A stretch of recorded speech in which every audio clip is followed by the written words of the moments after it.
नमस्कार दोस्तों, mathematics classes में एक बार फिर से आपका स्वागत है। दोस्तों, हम बीएससी पार्ट थर्ड की बात कर रहे थे। बीएससी पार्ट थर्ड में सब ग्रुप वाला चैप्टर चल रहा था। उसमें इस लेक्चर में दो थ्योरम्स के ऊपर डिस्कस करेंगे। पहली थ्योरम दोस्तों ये है कि कोई ग्रुप जी है, उसके दो सब ग्रुप लेते हैं।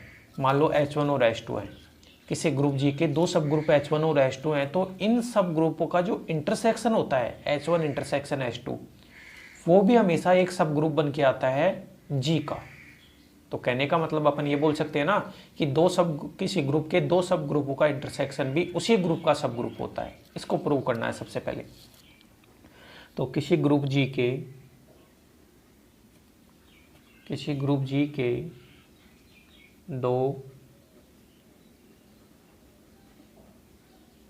सब ग्रुप्स का सर्वनिष्ठ को इंग्लिश में बोलते हैं इंटरसेक्शन। सर्वनिष्ठ भी उसी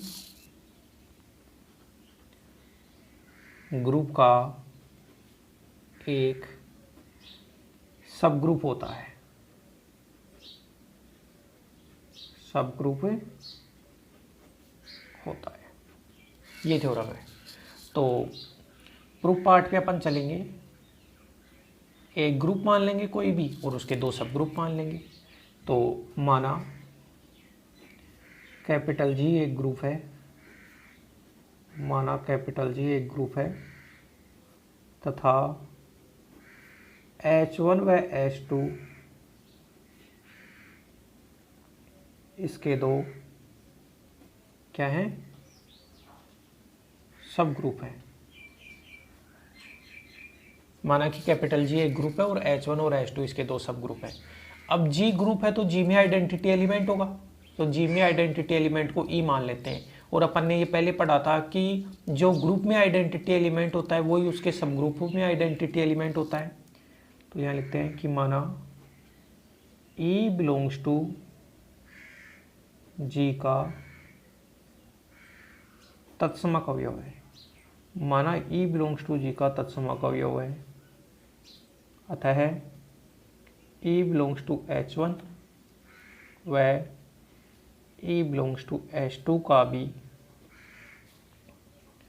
भी तत्समक अवयव होगा। बिल्कुल, क्योंकि जो ग्रुप में तत्समक अवयव है वो ही उसके सब ग्रुपों का होता है।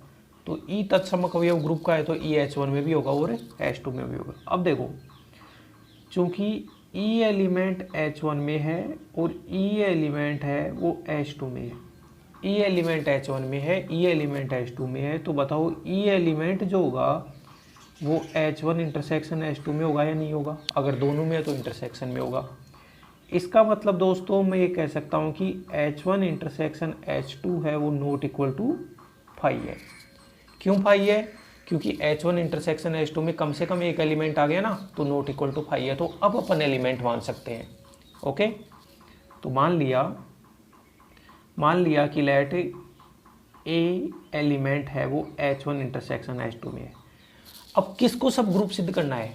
H1 इंटरसेक्शन H2 को सब ग्रुप सिद्ध करना है। तो जिसको भी सब ग्रुप सिद्ध करते हैं उसके दो एलिमेंट लेते हैं। तो अपन ने ए एलिमेंट H1 इंटरसेक्शन H2 में लिया।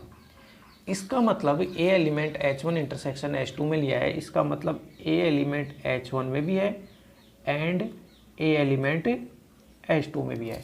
ए एलिमेंट H1 इंटरसेक्शन H2 में लिया है, इसका मतलब ए एलिमेंट H1 में भी है और ए एलिमेंट H2 में भी है। अब सब ग्रुप अपने को H1 इंटरसेक्शन H2 को सिद्ध करना है, तो जिसको सब ग्रुप सिद्ध करना है उसके दो एलिमेंट लेते हैं, एक तो ले लिया। अब दूसरा जो एलिमेंट ले लो, बी एलिमेंट ले लो H1 इंटरसेक्शन H2 में, इसका मतलब बी एलिमेंट H1 में भी हो गया और बी एलिमेंट H2 में भी हो गया। आपने ए और बी दो एलिमेंट ले लिए। अब बताओ, जो पहली थ्योरम थी सब ग्रुप की, उसमें क्या, जब भी सब ग्रुप, अब अपने को ये दिखाना है A B inverse belongs to H1 intersection H2, क्योंकि आपने ए belongs to H1 intersection H2 माना है, B belongs to H1 intersection H2 माना है, और अगर A B inverse belongs to H1 intersection H2 मान लेंगे तो H1 इंटरसेक्शन H2 हो जाएगा, वो क्या हो जाएगा, सब ग्रुप हो जाएगा। तो आपने ए और बी दो एलिमेंट मान लिए। अब देखो, चूंकि H1 जी का सब ग्रुप है। H1 है वो जी का क्या है, सब ग्रुप है। अतः सब ग्रुप है तो सब ग्रुप की कंडीशन लगाओ। देखो ए एलिमेंट H1 में, ए एलिमेंट H1 में, बी एलिमेंट भी H1 में, बी एलिमेंट भी H1 में, तो सब ग्रुप ये बोलता है कि ए बी इनवर्स भी किस में होगा, H1 में, क्योंकि H1 तो सब ग्रुप है ना, तो इसको मान लिया कंडीशन 1। ऐसे ही जो H2 है वो भी जी का सब ग्रुप है, H2 है वो भी जी का क्या है, सब ग्रुप है। H2 है वो भी जी का सब ग्रुप है। तो H2 के लिए कंडीशन लगाओ। देखो ए एलिमेंट H2 का, ए एलिमेंट H2 का, यहाँ से बी एलिमेंट H2 का, बी एलिमेंट H2 का, तो बताओ सब ग्रुप की कंडीशन ये होती है कि ए बी इनवर्स होगा वो भी किसका होगा, H2 का।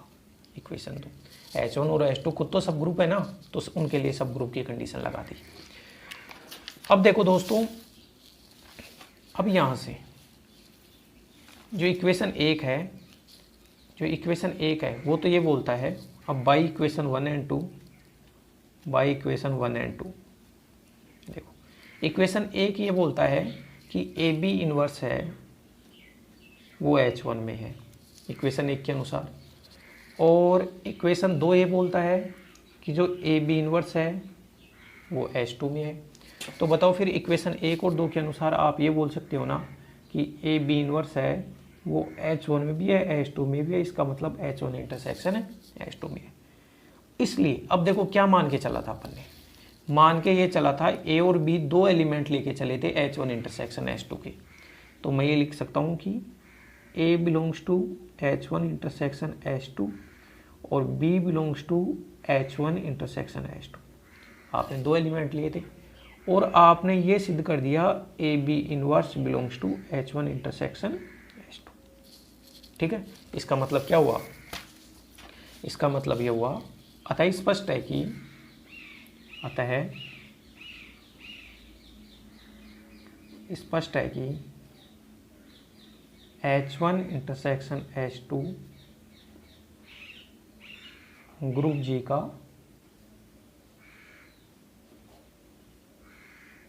सब ग्रुप है। अतः स्पष्ट है कि H1 इंटरसेक्शन H2 है वो ग्रुप जी का सब ग्रुप है।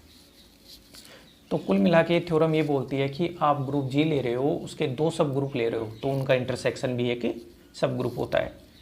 इन जनरल बात करें, ये तो केवल दो के लिए बात की थी, इन जनरल या व्यापक रूप में बात करें तो मैं ये लिखूँ कि यदि H1 H2 dot dot HN, यदि H1 H2 HN ग्रुप जी के सब ग्रुप हो, तो यदि H1 H2 HN ग्रुप जी के सब ग्रुप हो तो H1 intersection H2 dot dot intersection HN भी ग्रुप जी का सब ग्रुप होगा। अगर आपने n ग्रुप जी के सब ग्रुप लिए हैं तो